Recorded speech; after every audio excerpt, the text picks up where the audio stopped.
పుష్ప సినిమాలో ఒక జాతర సన్నివేశానికి 65 కోట్లు ఖర్చు పెట్టామన్నారు. So what? ఎందుకు ఖర్చు పెట్టారండి మీరు? ఇది వ్యాపారం, అది వ్యాపారం ఖర్చు పెట్టుకుంటారు.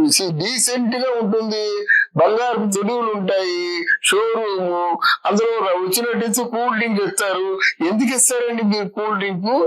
ఎందుకంటే బంగారు డిజైన్ చేయిస్తారు, ఆ షోరూమ్ చూసి ఆ డిజైన్ చూసి పడిపోవడానికి. ఎందుకు 65 కోట్లు ఒక జాతర ఖర్చు పెట్టారు? ఇంత భారీగా ఖర్చు పెట్టాము, ఇన్ని 100 కోట్లు అని మీరు చెప్పుకుంటారు, నచ్చుతారు, కొనుక్కుంటారు. ఇంకా జాతరలో ఖర్చు పెట్టామంటే మరి బలగంలో ఎంత ఖర్చు పెట్టారండి? అన్ని కలిస్తే 30 లక్షలు లేవు కదా. అది నేషనల్ అవార్డు వచ్చింది.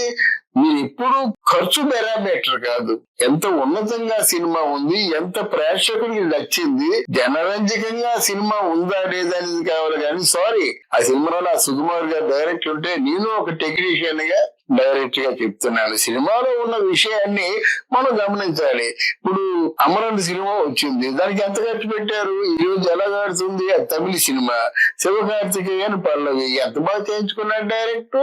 వాళ్ళకి ఎంత ఖర్చు కావాలండి? అందువల్ల నేను 65 కోట్లు అంటే మరి శక్తిలో తారక్ యాక్ట్ చేసిన సినిమాకి 90 కోట్లు ఖర్చు పెట్టాడు. కుంభమేళాల్లో షూటింగ్ చేశాడు. బుద్ధి లేని పని అది. కుంభమేళాల్లో షూటింగ్ చేయడం ఏంటి, జాతరలో షూటింగ్ చేయడం ఏంటి? ఆ సన్నివేశానికి ఎన్ని ఉంటుంది? ఎన్ని నిమిషాలు ఉంటుంది? 5 నిమిషాలు ఉంటుంది.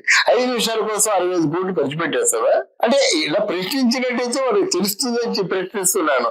అదే కథ మీద కూర్చో, అంతేగాని 65 కోట్లు ఖర్చు పెట్టాడు. సోవా ఎవరికి కావాలి? శక్తి సినిమాలో కుంభమేళా కూడా ఖర్చు పెట్టాడు. అశ్విని దత్ లాంటి బాగా అనుభవం ఉన్న ప్రొడ్యూసరు, ఎన్టీ రామారావు సినిమాలు చేసిన ప్రొడ్యూసర్ ఖర్చు పెట్టాడు. అది బూడిదల కోసం పన్నీరే కదా. అలా కాకుండా మీ సినిమా ఒకసారి టీజర్ ఏదో వచ్చిన తర్వాత, సినిమా ఫస్ట్ డే రిలీజ్ అయిన తర్వాత అప్పుడు నేనే చెప్తాను అద్భుతంగా ఉందని. మరి కల్కి సినిమా చెప్పాను కదా, అందరూ నా మీద నెగిటివ్ కామెంట్లు చేసినా సరే ఈ సినిమా 500 కోట్లు వసూలు చేస్తుందని చెప్పాను నేను. వాళ్ళు నాకు థ్యాంక్స్ కూడా చెప్పారు. అర్థమైందా? అందువల్ల అలా చెప్పారు. కానీ ఇలా 25 కోట్లు ఖర్చు పెట్టాము, 65 కోట్లు నేను నా బోట అనుకుంటాం. 65 కోట్లు అంటే కరెక్ట్. వాళ్ళు నిజంగా బాగా ఖర్చు పెట్టాడు, క్లైమాక్స్ సినిమాకు ఉపయోగపడుతుంది. ఏదైనా సినిమా కోసమే కదా, సినిమాకి ఆధారపడేలాగా ఉండాలి. ఒక అందమైన బొమ్మకి ఆ బొమ్మ తాలూకు ఆ పరిధిని మించి కళ్ళు ఉండకూడదు. ఆ తలకాయకి మించి కళ్ళు ఉంటే బాగుంటుందా? తలకాయ మంచి ముక్కు పెదవు ఉంటే బాగుంటుందా? దాని పరిధి అదే.